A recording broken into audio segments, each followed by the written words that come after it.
Nous allons faire un petit voyage maintenant, si vous le permettez, mes frères, avec notre Seigneur. Nous allons quitter, bien sûr, la région de Tyr et nous allons nous diriger avec lui vers le lac de Tibériade. Nous sommes heureux d'être en sa présence et je suis sûr que les voyages auprès de lui étaient tout à fait merveilleux. Je ne sais pas comment vous les imaginez, mais si vous contemplez la vie des saints et que vous regardez comment ils se conduisent lorsqu'ils sont sur les routes, vous pouvez par là, et c'est par là que je tiens en quelque sorte la source de ce que je vais vous dire, imaginer quelque peu ce qu'étaient ces voyages avec le Christ, puisque les saints cherchent à imiter notre Seigneur et dans leur contemplation, ils comprennent ce qu'il a été. Dernièrement, quelqu'un me demandait, est-ce que vous pensez que le Christ a ri ? Je ne sais pas ce que vous répondriez à cette question. Ce n'est pas parce que le Saint-Évangile n'en dit rien que nous allons rester muets nous-mêmes ce soir. Mais bien sûr que le Christ a ri. Il était homme et nous savons que le rire est le propre de l'homme. Le rire, ce n'est pas que le corps ne résisterait pas à quelque chose, c'est un bonheur que de rire à une situation particulière. De même que le Christ a pleuré, il a ri. Et en cours de route, il était joyeux. Pensez ne serait-ce qu'à saint François d'Assise, prenant 2 bouts de bois, les frottant l'un contre l'autre, imitant un violon et faisant la joie de tous ses frères. Ou un saint Dominique qui, en cours de route, chantait l'Ave Maris Stella à pleine voix. Le Christ devait chanter aussi à pleine voix, de toute son humanité. Oh, il ne chantait pas l'Ave Maris Stella, mais il devait quand même chanter le bonheur d'avoir eu une mère comme la sienne. Et en même temps, de temps en temps, je repense à saint Dominique. Il disait à ses frères, allez marcher un peu devant moi maintenant, et pensons à notre Seigneur en grand silence. De temps en temps, notre Seigneur devait dire aux apôtres, et maintenant, pensez au Père Céleste, séparons-nous quelque peu, prions sur la route. C'est ainsi que je vois le Christ, et nous arrivons maintenant avec lui, et avec ses apôtres, avec leur mine réjouie. Bien sûr, les apôtres étaient heureux de vivre avec le Christ. C'est nous qui tirons des têtes d'enterrement, n'est jamais satisfaits de notre propre existence. Mais eux, vivre près du Verbe de Dieu, près de la 2e personne de la Très Sainte Trinité, ils étaient comblés. Et même au milieu de la souffrance, croyez-moi, quand celle-ci est venue frapper leur vie, il y avait une joie profonde qui devait demeurer en eux, j'en suis sûr.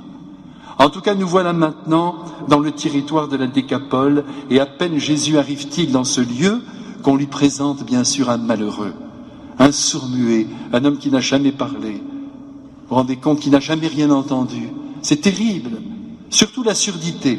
C'est important de la mettre en lumière de temps en temps et de penser à nos frères qui n'entendent rien. Mais c'est abominable, vous êtes complètement coupés. Et si parmi vos amis, il y a des êtres qui ont ce handicap, vous savez que ce que je vous dis là est vrai. Ils souffrent davantage de ne pas entendre que de ne pas voir. Ça paraît tout à fait particulier ce que je vous dis là, et c'est la vérité. Interrogez-les. Ils préféreraient être aveugles que d'être coupés du son des êtres qui sont proches d'eux. Rien, le vide, le silence absolu. Et lorsque Jésus arrive et qu'on lui présente cet homme, évidemment, il a compassion de son état. La foule est là, tout autour de lui.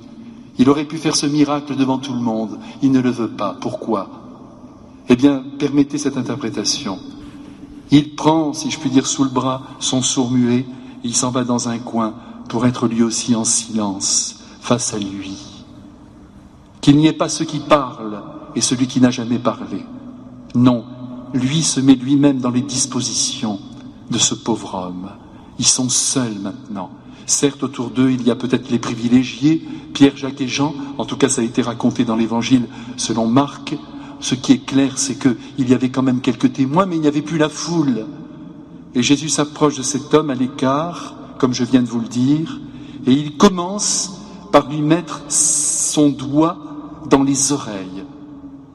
Dans les oreilles, dit le texte, pour atteindre sans doute le tympan, le plus loin possible, avec sa main humano-divine, on peut le dire, avec son humanité sainte. Jésus aurait pu agir directement. En temps, l'homme aurait entendu. Non, il a pris sa main pour nous faire comprendre quelque chose à nous aussi, mes frères.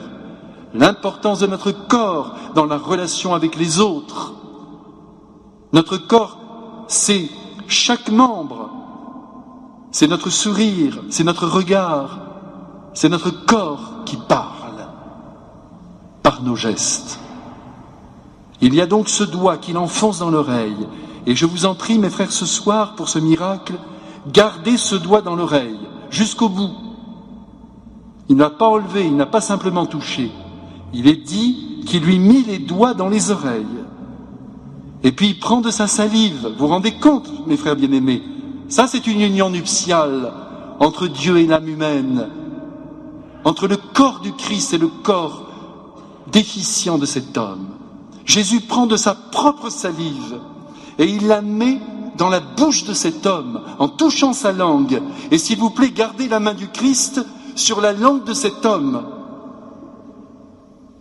Et c'est à ce moment-là, dit le texte sacré, qu'en levant les yeux au ciel, et à quoi cela vous fait penser, mes frères? Eh bien, au moment de la consécration, et les yeux levés au ciel, dans la première prière eucharistique que j'aime tant, Jésus tourne ses yeux vers le Père, et il va réaliser en quelque sorte une forme de transsubstantiation. Il va permettre à cet homme vraiment de s'exprimer et d'entendre. Quel miracle retentissant! Et c'est avec ses doigts dans l'oreille de cet homme, son autre main dans la bouche de cet homme, c'est à ce moment-là qu'il prononce la parole « Epheta », ouvre-toi.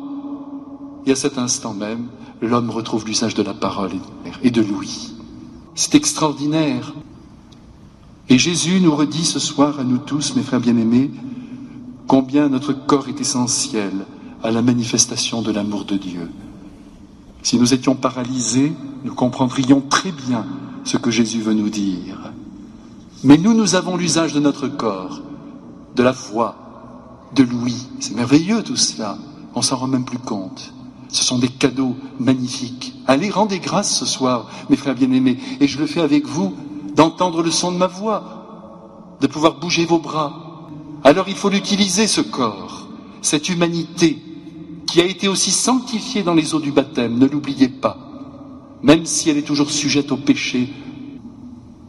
Il faut utiliser cette humanité pour aller vers nos frères, pour les aider, pour les soutenir, pour les aimer. N'ayons pas peur, mes frères, d'utiliser tout le composé humain